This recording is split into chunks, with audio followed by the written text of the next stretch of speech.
Vos cumprimento com a paz do Senhor Jesus, amém? Glórias a Deus. Livro de Jó, capítulo de número 5. Livro poético de Jó, capítulo de número 5. Enquanto você se familiariza com o texto, eu quero, como de costume, externar a Deus a minha gratidão por poder estar mais uma noite nessa augusta e maravilhosa presença. Me sinto muito feliz, me sinto muito honrado e principalmente privilegiado, pois eu tenho certeza o quanto é difícil adentrarmos dentro desta casa de oração. Quantas são as batalhas, quantos são os levantes, quantas são as frustrações e desilusões. Algumas coisas acontecem alguns minutos antes do culto, né? Um desânimo, um desgaste. O diabo sempre tenta impedir a nossa chegada a esse lugar sagrado. Mas glórias a Deus que pelo Espírito Santo e por Cristo nós estamos aqui reunidos como corpo para glorificar o nome de Jesus.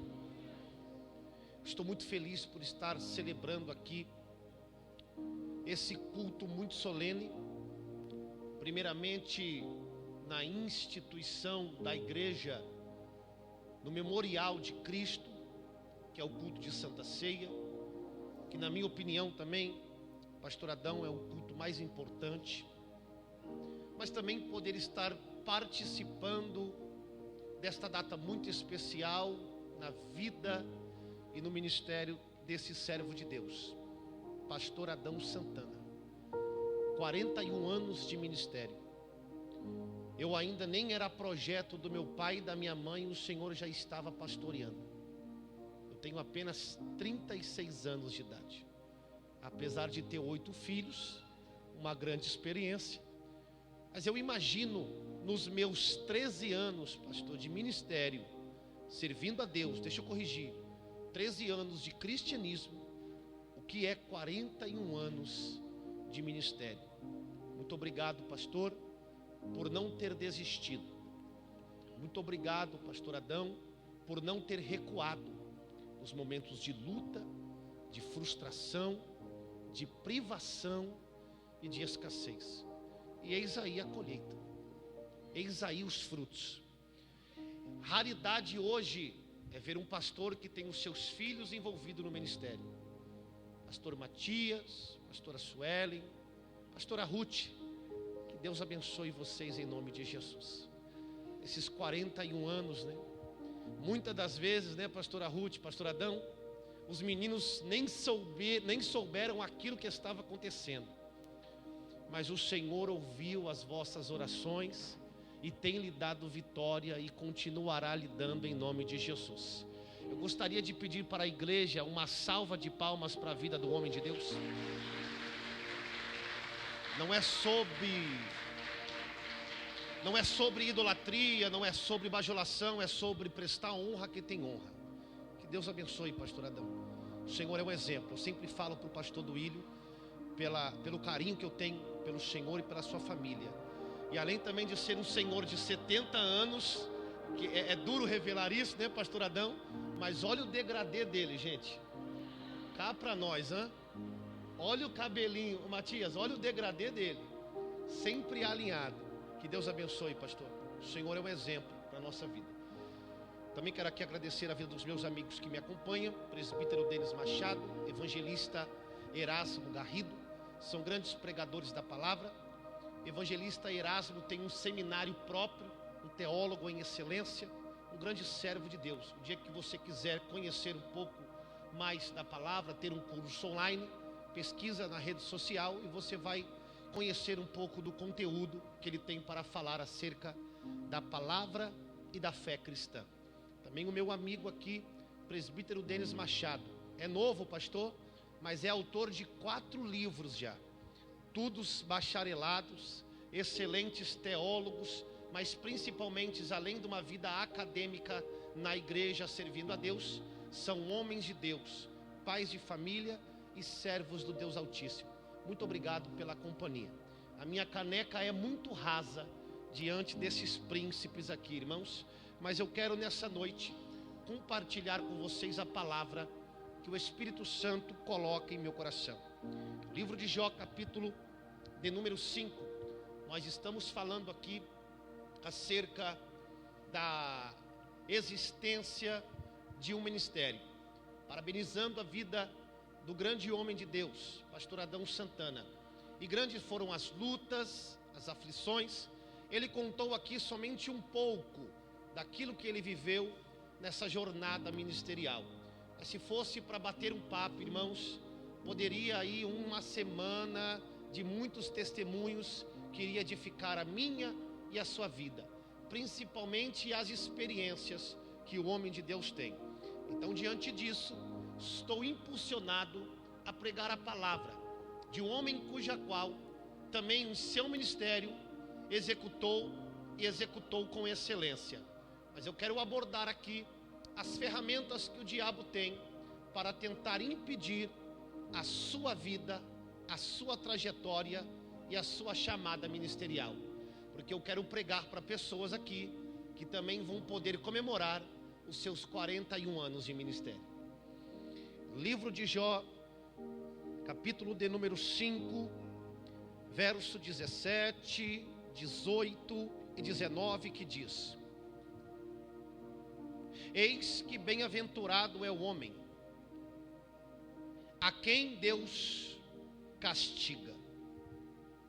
Não despreze, pois, o castigo do Todo-Poderoso, porque Ele faz a chaga, Ele mesmo a liga, Ele fere e as suas mãos o curam. Em 6 angústias te livrará, e na 7ª o mal não te tocará. Antes de se assentar, por gentileza, olhe para o irmão que está ao seu lado, declare para ele em tom profético, dizendo assim: tem livramento de Deus para a tua vida. Toma o seu assento, glorificando o nome do Senhor. Queridos, essa noite eu gostaria de conversar com vocês acerca desse personagem bíblico que muito nos incentiva, muito nos encoraja e muito nos orienta acerca de suportar as grandes aflições da existência humana. Eu tenho certeza que dentro deste grupo seleto nesta reunião, talvez 99,9% aqui presente já recebeu uma palavra de encorajamento em momento de desgaste. Talvez alguém aqui já recebeu uma palavra de conforto de um grande amigo, de um grande companheiro, e ele tentou usar o personagem Jó como um bálsamo para a sua dor naquele momento.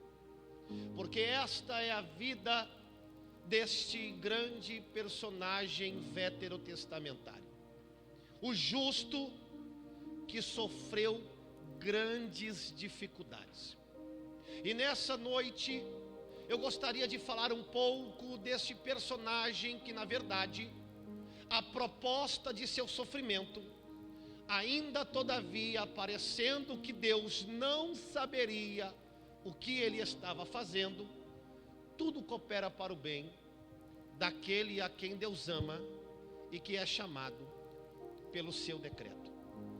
O livro de Jó, na verdade, ele vai carregar uma grande gama de conhecimento, pois ainda que este livro seja por alguns rejeitado em sua literalidade, o livro de Jó, na verdade, é um livro que ele está dentro dos clássicos da literatura sapiencial, ou aquilo que carrega a sapiência, que contém qualidades e virtudes, que extrai para o nosso conhecimento, sabedoria, na capacidade de agir com muito bom senso e com grande habilidade para a reflexão.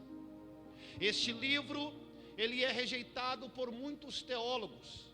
Ainda há alguns que não conseguem aceitar a literalidade do personagem Jó, porque na mente de alguns é impossível um homem perder tudo aquilo que ele tem e continuar sendo fiel a Deus.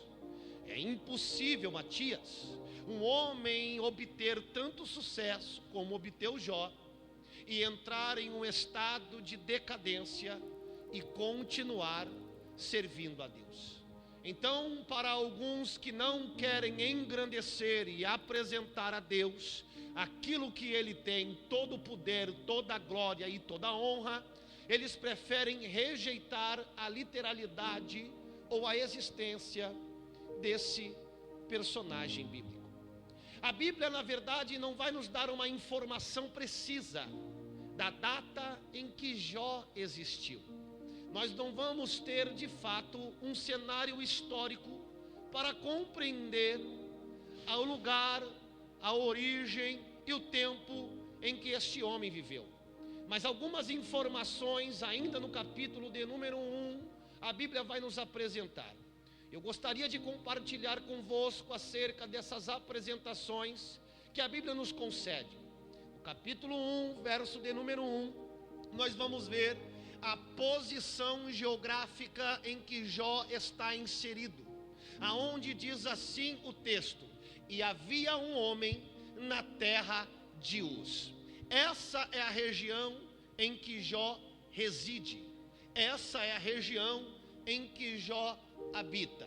Não tem um ano em que ele viveu, mas algumas qualidades nos são apresentadas. A Bíblia agora, após apresentar a geografia onde Jó está inserido, dá continuidade agora apresentando acerca de seu caráter, da sua postura, dizendo que Jó era um homem sincero, Jó era um homem reto, Jó era um homem temente a Deus e Jó era um homem que desviava-se do mal.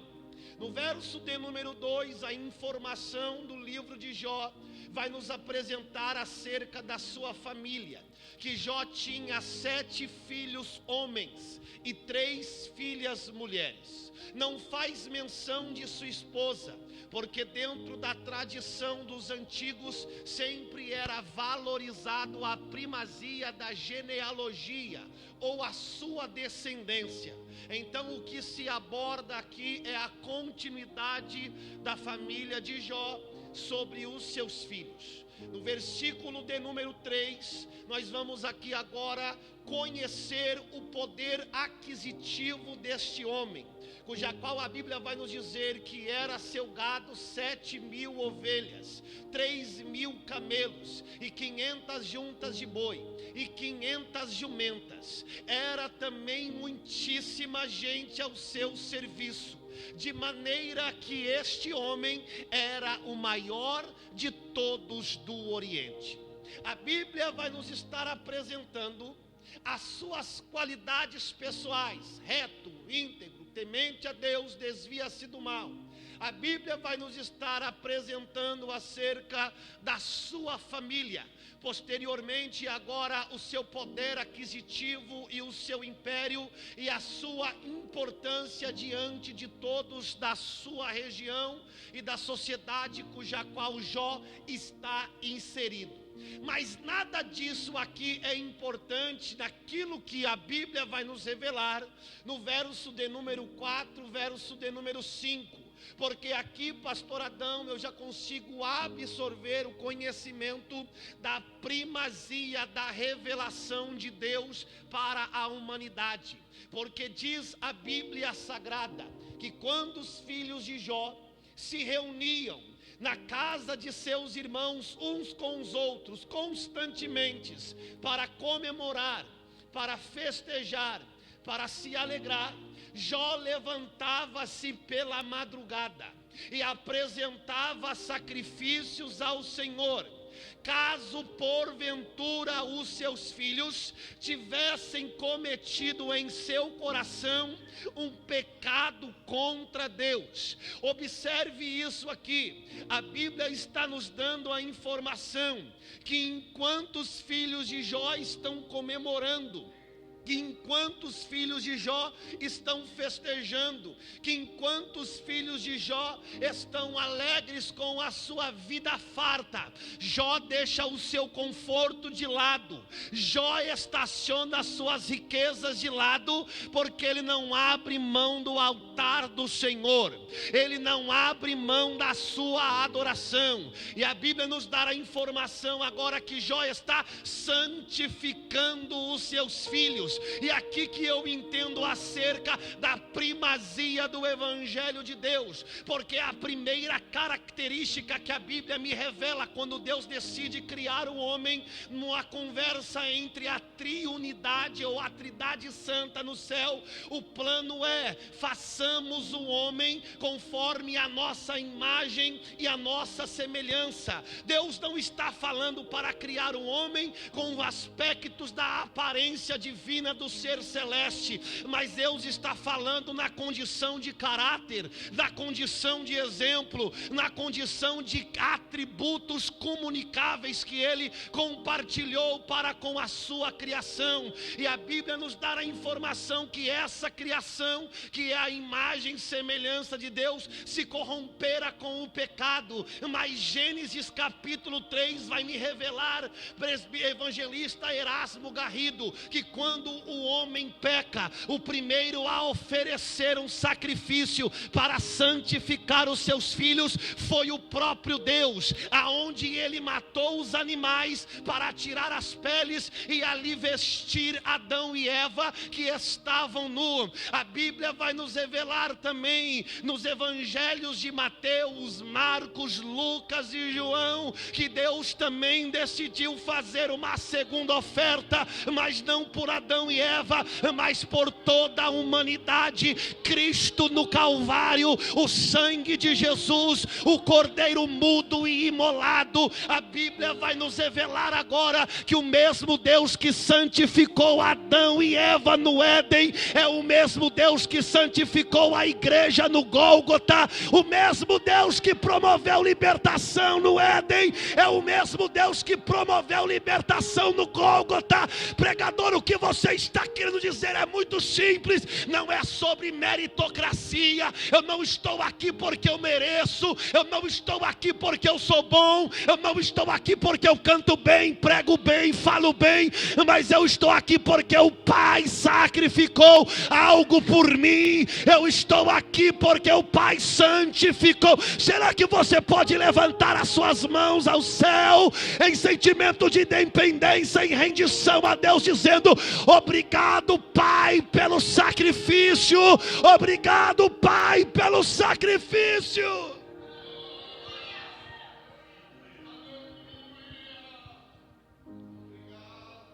O profeta Jeremias diz que se não fosse a misericórdia dele, nós já estaríamos consumidos. Então não é sobre as minhas habilidades, não é sobre os meus recursos, mas é sobre o amor de Deus para comigo e pela santificação que Ele liberou sobre a minha vida. E Jó não é diferente. Ele está santificando os seus filhos, caso os seus filhos tivessem pecado contra Deus. O autor agora vai nos convidar a fazer um reajuste de foco. Enquanto ele termina o versículo 4, versículo 5, apresentando Jó num culto terrestre, ele nos convida agora a direcionar os nossos olhos para o céu, aonde também está acontecendo um grande culto. E o culto que está acontecendo vai nos contar que os filhos de Deus estão reunidos louvando ao Senhor. Esses filhos de Deus aqui no livro de Jó tem o termo hebraico Beneim Elohim, que significa os anjos de Deus. Mas esse mesmo termo também, ele é usado em Gênesis capítulo 6, aonde alguns vão querer citar, presbítero Denis, que o Beneim Elohim, ou os filhos de Deus, de Gênesis capítulo 6, pastor Adão, são os anjos caídos, ou os demônios, que coabitaram com as mulheres e derem origem aos filhos que nasceram dessas mulheres, aos nefilins, ou aos gigantes, aonde a ideia é apresentar que os demônios tiveram relação com as mulheres humanas e deram origem à aberração dos gigantes. Mas os filhos de Deus, em Gênesis capítulo 3, ainda que alguns querem distorcer a continuidade da genealogia de Cristo, do Adão, os filhos de Deus ali agora é Sete, é o terceiro filho de Adão, porque a Bíblia vai nos dar a informação que Caim matou o seu irmão Abel. Abel era justo, temente a Deus, tinha qualidade, e o diabo sempre tem uma raiva da semente da mulher. O diabo sempre tenta acabar com os verdadeiros adoradores. O diabo sempre tenta acabar com quem Deus tem planos extraordinários. Então o diabo entra no coração de Caim, aonde comete o primeiro homicídio. Mas a Bíblia me informa que posteriormente Deus permite Sete, o filho de Deus, dar continuidade na genealogia. Levanta sua mão para eu liberar uma palavra profética para a tua vida. Pode o inferno querer ou não, o teu projeto não vai parar. Pode o diabo querer ou não, Satanás não toca na tua casa, não acaba com a tua história, não destrói a tua família. A tua casa está na mão de Deus.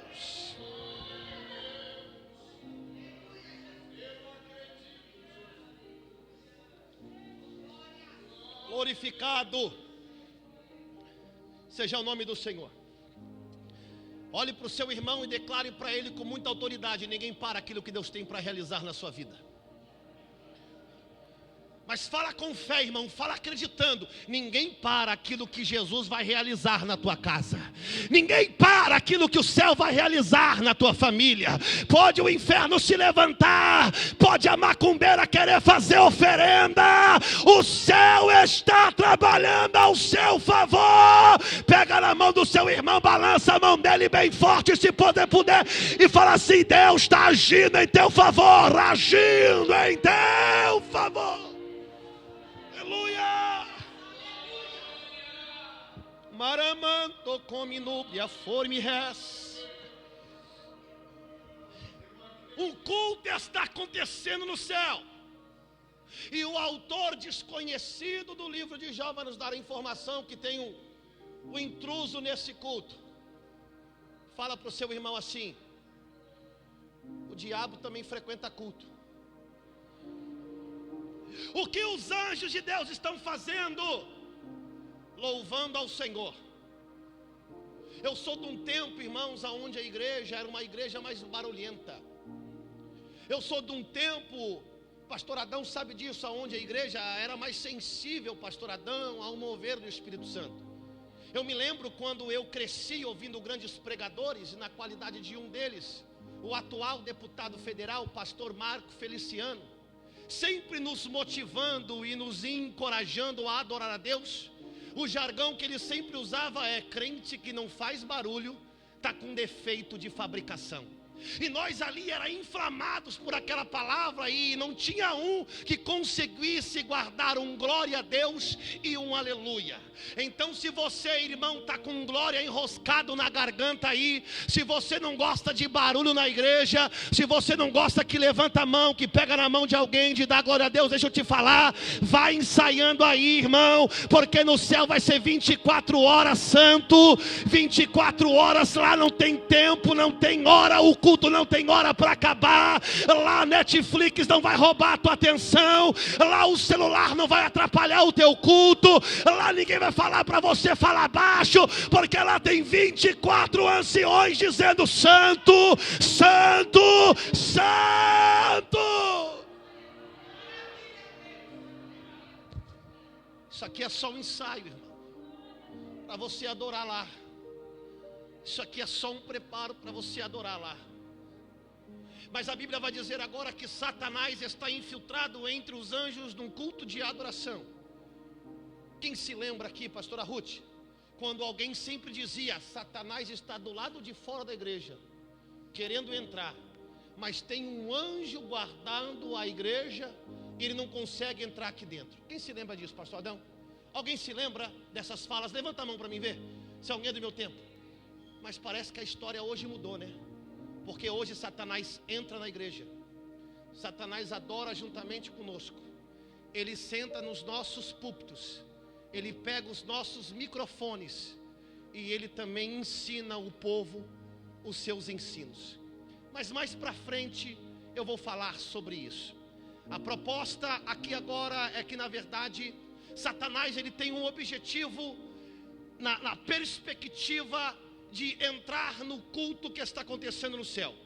E a única motivação que o diabo tem de se apresentar diante de Deus é tentar frustrar o plano do Senhor. E a proposta, observe aqui que a Bíblia, o autor, vai apresentar o demônio, o diabo, como Satanás, cuja qual a origem do seu nome é acusador. E a proposta que ele tem aqui é tentar frustrar. E quando ele chega, o Senhor já percebe que lá ele está, o grande Adonai, o grande Yahvé, o grande Elohim, olha para o diabo e faz uma pergunta, que na verdade Deus sabia o seu campo de atuação, mas a necessidade da pergunta é para com que nós tivéssemos a informação de onde é o campo de atuação de Satanás. E a proposta é: de onde vens? E agora ele vai responder para Deus declarando: de rodear a terra e de passear por ela. Deus, sabendo que o objetivo do diabo é subir diante do céu para falar: tá vendo a varoa lá? Caiu de novo. Tá vendo o irmão lá? Tropeçou mais uma vez. Tá vendo o fulano lá? Voltou para as drogas, voltou para o boteco, voltou para o pagode, voltou para a balada, voltou para o forró. Então Deus agora, sabendo, ainda antes dele querer acusar alguém, Deus agora dá uma inflada e fala bem assim: observaste o meu servo Jó? Perceba que a Bíblia nos dá a informação que Deus está usando um pronome possessivo: o meu servo Jó. Levanta sua mão por gentileza. Eu vim liberar que você está na mão de Deus e o diabo não tira. Você está na mão de Deus e o diabo não tira. Só quem está na mão de Deus aqui, será que tem um glória para mandar bem alto para o céu? Só para Mongaguá saber que o carnaval está rolando aí, mas a nossa experiência aqui dentro é bem melhor, é bem melhor, é bem melhor. Oh, aleluia! Glorificado seja o nome do Senhor. A proposta do diabo é tirar Jó da mão de Deus, porque Deus faz questão de falar: observaste o meu, é meu, não é de mais ninguém. E o diabo astuto, porque a Bíblia vai nos dar a informação, quando Jesus vai fazer menção acerca desse personagem, João capítulo 10, verso 10, que diz: o ladrão vem senão para matar, roubar e destruir. A figura que Jesus está usando do diabo aqui é o ladrão, que vem para roubar, matar e destruir. E Satanás tenta fazer um assalto demoníaco, tirando Jó da mão de Deus. E a proposta é: pasme isso, Ministério Hope, eu vou revelar o que o diabo pensa de vocês. Sabe o que ele pensa? Que você só está aqui por causa da chave, que você só está aqui por causa da restauração do teu casamento, que você só está aqui por causa do carro novo, de uma vida financeira de sucesso, que você só está aqui por causa das bênçãos de Deus.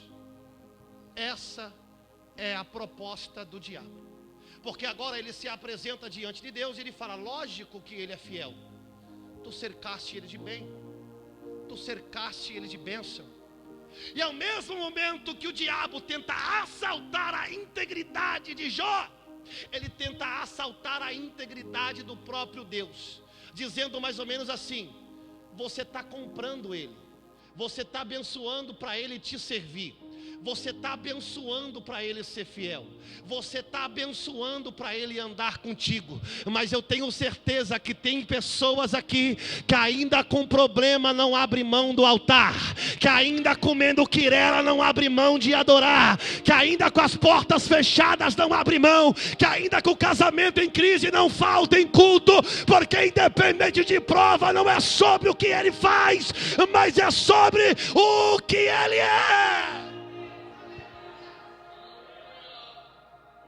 A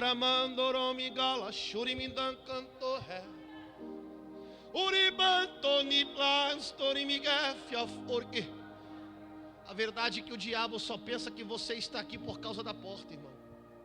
O pensamento dele é acerca da tua fidelidade e na verdade é barganha. Mas nós vamos mudar o pensamento do inferno ao nosso respeito. Não que nós se preocupamos com aquilo que as pessoas pensam sobre nós, mas na verdade, porque Deus apostou em mim, em você. Deus acredita em mim, em você. Deus acredita no teu potencial. Deus acredita na tua fidelidade. Deus acredita no teu coração. Segura na mão do seu irmão, se você puder, com muito carinho. Fala para ele assim, com muita ousadia e coragem: Deus investiu em você. Deus investiu na tua família. Deus investiu no teu casamento. É por isso que o diabo está tentando desestabilizar. É por isso que Satanás está tentando derrotar teu ministério, porque Deus apostou em você, Deus investiu em você. Se tem alguém que acredita nesta palavra, reage com glória a Deus, pelo amor de Deus.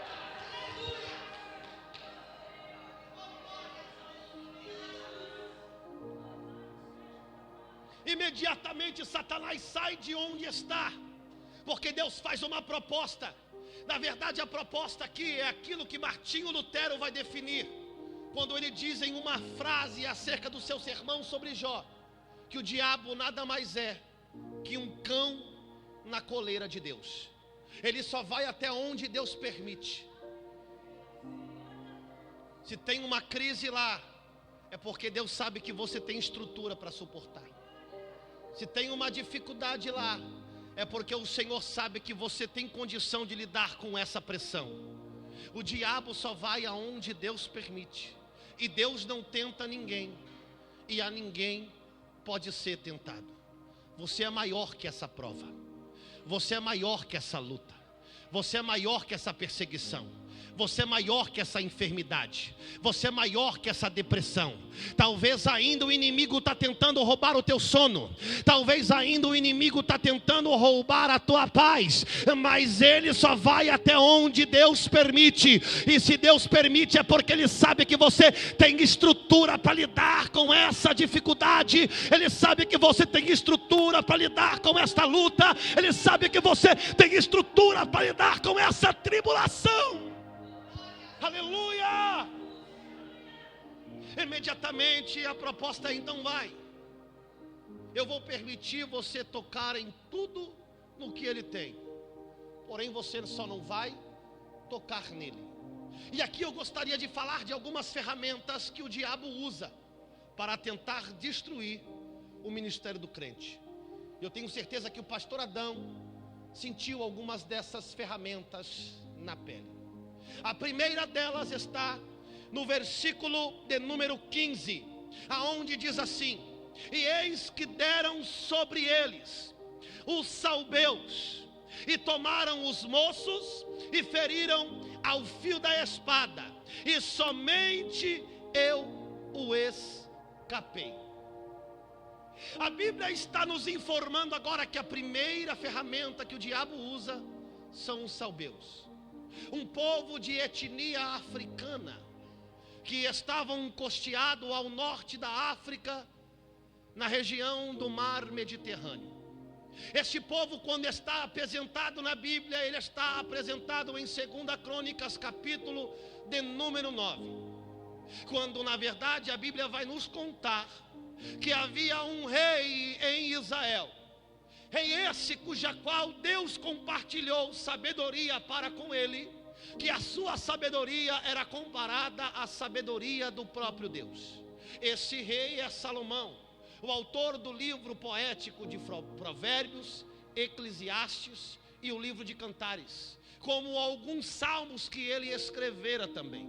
Mas o que mais me desperta a atenção é que quando ficaram sabendo, especificamente a rainha de Sabá, ou a rainha dos Salbeus, acerca da sabedoria de Salomão, ela não acreditou naquilo que ouviu, a ponto dela montar uma caravana, rechear de presentes, para que se aquilo que ela ouviu fosse verdade, ela fosse ofertar e presentear o rei Salomão. Sabe o que eu aprendo aqui? Que a primeira ferramenta que o diabo usa para tentar ferir o crente são os incrédulos, são aqueles que não acreditam na tua conversão, são aqueles que não acreditam na tua chamada, são aqueles que não acreditam na tua mudança, pessoas que não aceitam a profecia que foi liberada ao seu respeito, pessoas que não conseguem acreditar o quão grande pode realizar a Deus ao seu favor. E é isso que eu quero liberar em caráter de conhecimento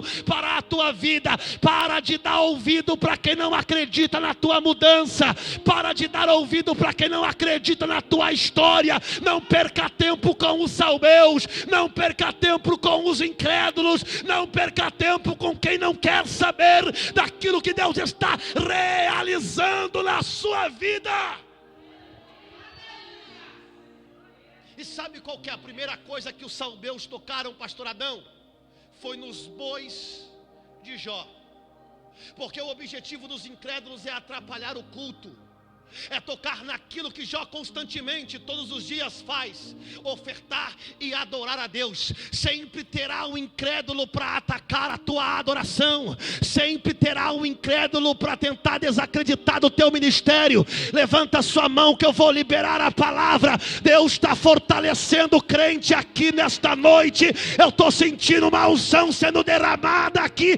Não é sobre o que falam de mim, não é sobre o que pensam de mim, não é sobre a prova que eu vivo, mas é sobre a promessa, a promessa de Deus.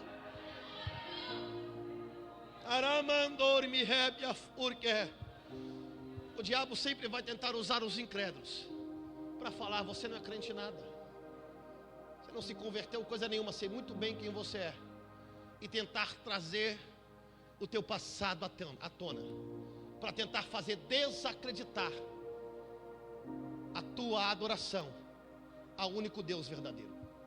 A segunda ferramenta que o diabo usa aqui está no verso de número 16, que diz assim: e estando este ainda falando, veio outro e disse: fogo de Deus caiu do céu e queimou as ovelhas e os moços e os consumiu. Só eu escapei para te trazer a nova.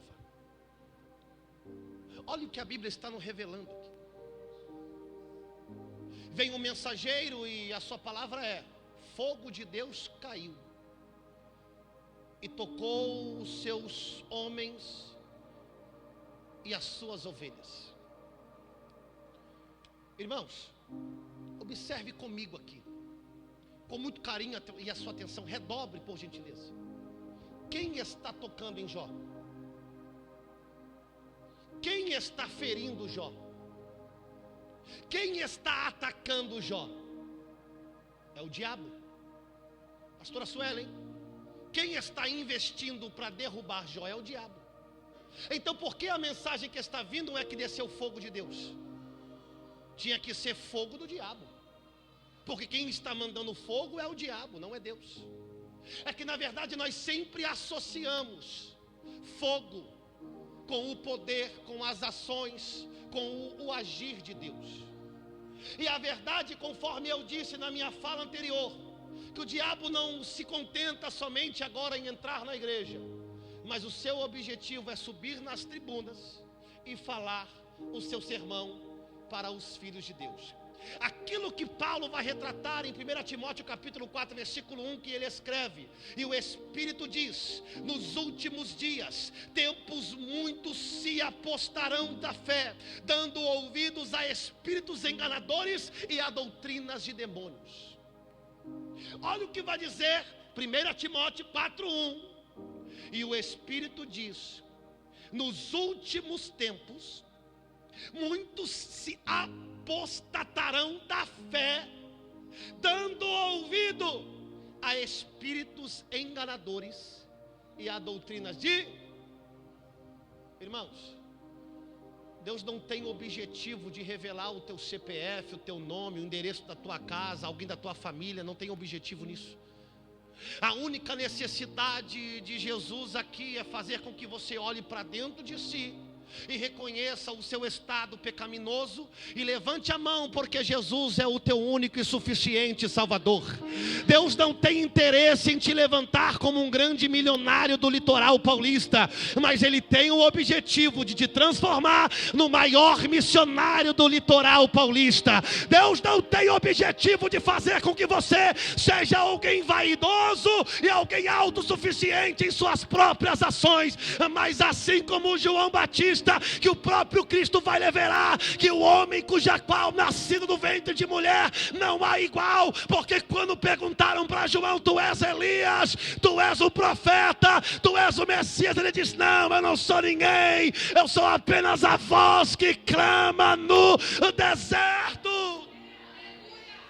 Olha o que o pastor Adão nos disse aqui, é cheio de nomenclatura. Eu sou apóstolo, eu sou reverendo, eu sou pastor, cheio de soberba dentro de si. O apóstolo Paulo, quando vai reescrever a sua carta aos Coríntios, ele vai chamar a atenção dizendo: olha, se eu não sou apóstolo para eles, que eu seja pelo menos para vocês. Posteriormente, Paulo, no meio da carta, vai dizer assim: olha, eu quero liberar uma palavra para vocês de conhecimento. Eu não sou digno de ser nem chamado apóstolo,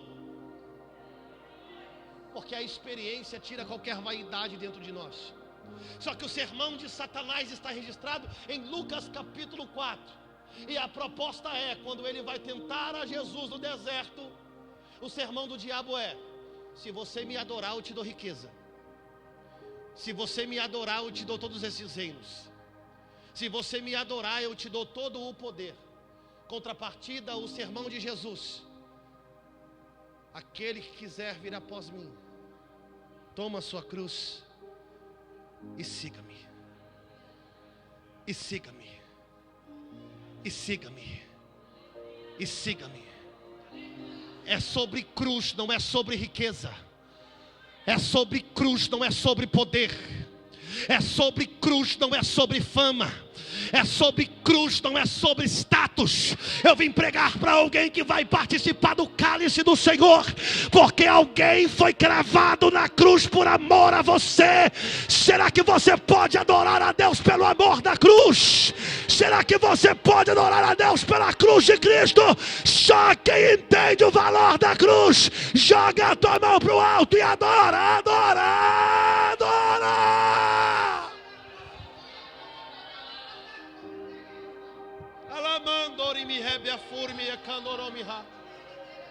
O diabo sempre vai usar os falsos sinais para tentar enganar a igreja.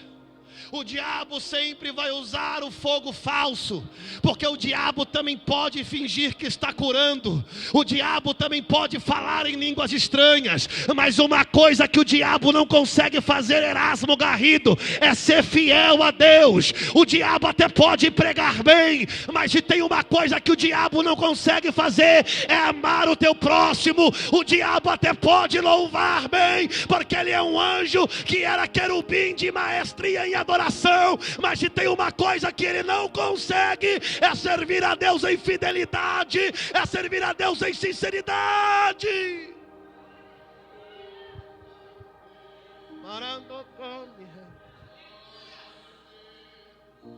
Coloque a mão sobre os seus ouvidos, por gentileza.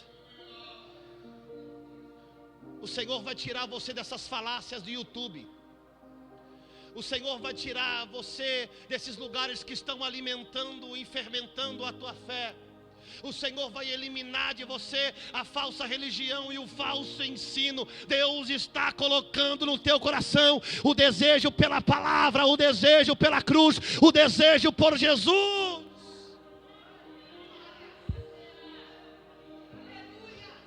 Terceira ferramenta, verso de número 17, e diz assim: e estando ainda este falando, veio outro e disse, ordenando os caldeus em 3 bandos, deram sobre os camelos e tomaram os moços, feriram ao fio da espada.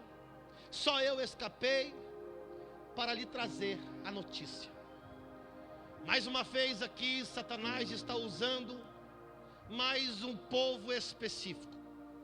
E o povo usado aqui agora são os caldeus, que nesse período eles eram um grupo beduíno, viajantes, sem terra fixa. Na verdade, eles eram ladrões de beira de estrada, que sempre quando passavam-se caravanas e viajantes, eles saqueavam os seus pertences. Mais uma vez o diabo está usando a figura do ladrão na sua história, porque esse é o objetivo de Satanás: roubar os seus sonhos, roubar o seu projeto, roubar a tua identidade. Mas a verdade é que esses caldeus nunca foram de fato combatidos pelos israelitas, porque nunca lhe causaram muito prejuízo, nunca lhe causaram, pastor Adão, muito constrangimento. Só posteriormente, alguns anos seguintes, que os caldeus cresceram, de tanto saquear os viajantes e comerciantes e povos vizinhos, eles se tornaram um dos maiores impérios, dando origem ao Império Babilônico, que posteriormente foi o instrumento de Deus para punir o povo de Israel em 70 anos de cativeiro. Sabe o que eu aprendo aqui? Que tem muita pessoa alimentando o caldeu, tem muita pessoa não extraindo o caldeu do meio do caminho. E sabe quem que é o caldeu aqui? Aquele pecadinho de estimação, aquele pecadinho que não te constrange, aquele pecadinho que não te incomoda, que não te envergonha diante dos outros, aquele pecadinho que dá para esconder no bolso, aquele pecadinho que dá para ocultar na lista telefônica, aquele pecadinho que dá para apagar no relatório de pesquisas do YouTube. Tem muita gente com pecadinho escondido, tem muita gente alimentando o caldeu, tem muita gente dando poder para o caldeu. Toma cuidado, irmão, com esse pecado. Hoje ele não te constrange, hoje ele não te incomoda, hoje ele não te dá rasteira, mas amanhã pode te levar para algo que vai mudar toda a tua trajetória. Está na hora de fazer uma limpeza na nossa vida. Temos que parar de tocar no pão e no cálice do Senhor com consciência pesada. Porque se eu não tocar, os irmãos vão saber, então é melhor eu tocar. Mais vale cair na mão de Deus do que na mão dos homens. Toma cuidado com o pecadinho de estimação. Para mim encerrar essa mensagem aqui, eu quero falar da última e quarta ferramenta que o diabo usa para atacar Jó. E está no versículo de número 18. E estando este ainda falando, veio outro e disse: estando os teus filhos e as tuas filhas comendo e bebendo vinho em casa de seu irmão primogênito, eis que um grande vento sobreveio de além do deserto e deu nos 4 cantos da casa, o qual caiu sobre os jovens e morreram. Só eu escapei para te trazer a notícia. A quarta tentativa, depois do diabo usar os incrédulos para tentar desanimar Jó, depois do diabo tentar enganar com falsos sinais, falsos ensinos, o falso poder, ele tentou ainda fazer com que Jó não viesse a observar e ter uma vida de análise intrínseca e exterminar qualquer coisa que pudesse atrapalhar o seu culto. Agora Satanás, de uma forma sorrateiramente, tenta tocar naquilo que mexe com o nosso emocional, que mexe com o nosso coração. Porque Satanás sempre vai tentar tocar na família. Ele sempre vai tentar tocar nos filhos. Ele sempre vai tentar tocar nos pais. Ele sempre vai tentar tocar nos irmãos. Talvez eu estou pregando para alguém aqui, para uma mãe que está sofrendo muito com o seu filho. Talvez eu estou pregando para alguém aqui que está passando uma grande crise no seu casamento. Talvez eu estou pregando para alguém aqui que está tendo uma dificuldade de relação com os seus pais ou com o seu irmão. Porque o diabo sempre tenta, presbítero Denis, tocar em alguém da nossa família, para te desestabilizar, para te entristecer. Ah, porque fulano não aceita Jesus, eu vou parar de ir para a igreja. Ah, porque fulano não tem mudança, então eu vou recuar. Ah, porque o meu namorado não quer vir junto comigo, então eu não vou servir mais a Deus. Ah, porque o meu filho não é libertado da droga, então Deus não está fazendo nada, então eu vou parar de ir para... O diabo sempre vai tentar tocar na tua família, para tentar fazer com que você desista, murmure e pergunte: por que comigo, Deus? Por que comigo, Deus? Eu vou fechar a minha Bíblia aqui. Depois de Satanás usar essas 4 ferramentas para tocar em Jó, e ele está vendo que não está dando resultado nenhum. Muito pelo contrário. Porque quando ele pensou que poderia tocar na ferida, ele acabou com tudo. Só faltou a família. Não tinha mais nada. Jó perdeu tudo. Perdeu poder, perdeu riqueza, perdeu bens, e agora perde os filhos. E o diabo está aqui, ó. Agora ele desvia. Agora ele para. Agora ele recua. Agora ele abandona. Agora ele volta para trás. E a Bíblia vai nos dar a informação que Jó rasga suas vestes e faz a maior declaração veterotestamentária: nu do ventre eu saí, nu para lá eu voltarei. Deus me deu, Deus mesmo tomou. Bendito seja o nome do Senhor. Se coloque de pé no nome de Jesus. Maranda achando como nubre, afarasude como nube. Era mandou que me banto come na candara xandará.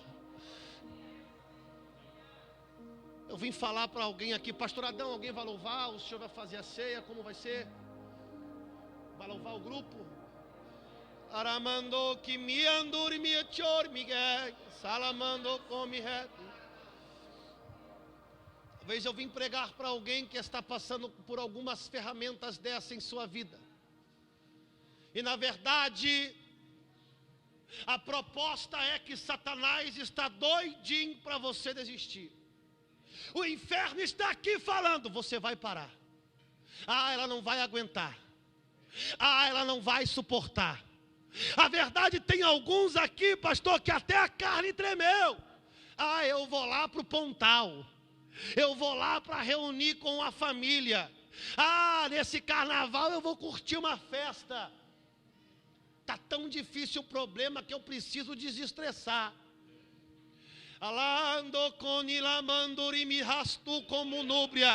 O diabo fez uma aposta achando que você ia parar, mas o céu declara nesta noite dizendo: eu confio em você, eu confio em você, eu confio em você.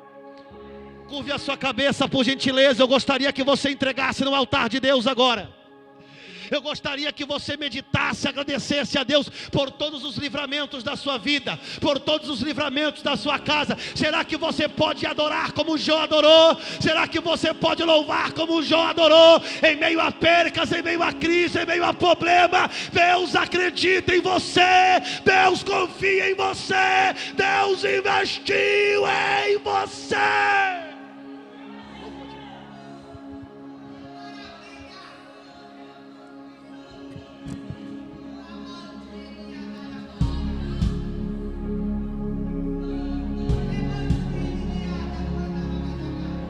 Eu vim pregar para você, para dizer que o céu acredita em você. Não é o teu filho. Eu clamo a Deus de Jacó.